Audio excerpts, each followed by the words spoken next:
وَكَلْبُهُمْ بَاسِطٌ ذِرَاعَيْهِ بِالْوَسِيدِ، ان کا کتا غار کے دھانے پر بازوؤں کو پھیلا کے بیٹھا ہے۔ یا اللہ، قرآن تو ہدایت کی کتاب ہے، سراسر ہدایت، لفظ لفظ ہدایت، حرف حرف ہدایت۔ تو کتے کے بیٹھنے کے سٹائل کو تو نے قرآن میں بیان کیا، تو اس میں ہمارے لیے کیا ہدایت ہے؟ کہا یہی تو بتانا چاہتا ہوں کہ ذات کا کتا بھی ہو،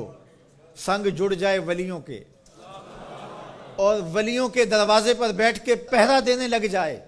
اور کسی کام آ جائے مشت خاک، تو وہ کتا اتنا قابل ذکر ہو جاتا ہے کہ اس کے بیٹھنے کے سٹائل کو رب رب ہو کے بیان کرتا ہے۔ تو کہا تم تو انسان ہو، اگر تم محمد عربی کے در کے نوکر بن جاؤ تو کیا عزتیں دوں گا تمہیں، کیا شانیں تمہیں نصیب ہوں گی۔ تو یہاں یہ دیکھا جاتا ہے کہ ان کی راہوں کے کام کون آتا ہے، ان کے راستے کا مسافر کون ہے، ان کے دین کے لیے اپنے آپ کو پیش کون کرتا ہے، ان کی خدمت اور نوکری کے لیے اپنی مشت خاک کو ان کی راہوں میں بچھاتا کون ہے۔ اور اگر ہم ساری زندگی اپنی خواہش سے گزار دیں اور ان کے دین کے لیے ہم نے کچھ نہ کیا ہو، تو پھر ہم دیکھیں کہ ہم کھڑے کہاں ہیں۔ اقدس تیرے پاؤں میں نہ کوئی کانٹا نہ کوئی زخم،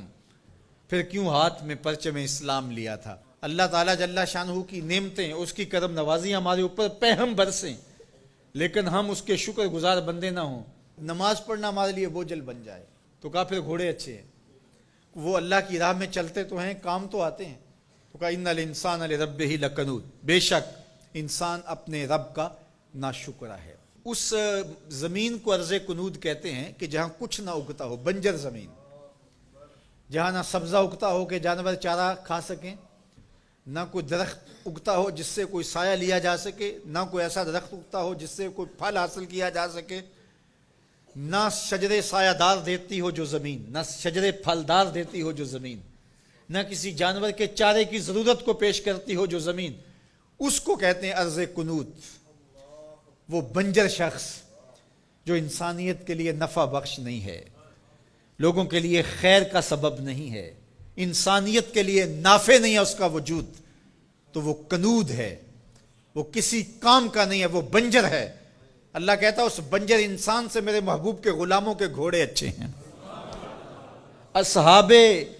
کہف کی غار کے دروازے پر بیٹھا ہوا کتا اچھا ہے۔ تو ہمیں پسند ہیں جو اس کے راستے میں کام آتے ہیں۔ میں اور آپ دیکھیں کہ ہم کہیں بنجر تو نہیں ہیں، ہم انسانیت کے لیے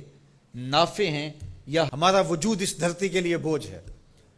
ہم لوگوں کے لیے ضرر کا سبب ہے۔ جہاں سے گزرے لوگ تکلیف محسوس کرتے، کبھی کسی کی غیبت کی، کبھی کسی کی عزت اچھالی،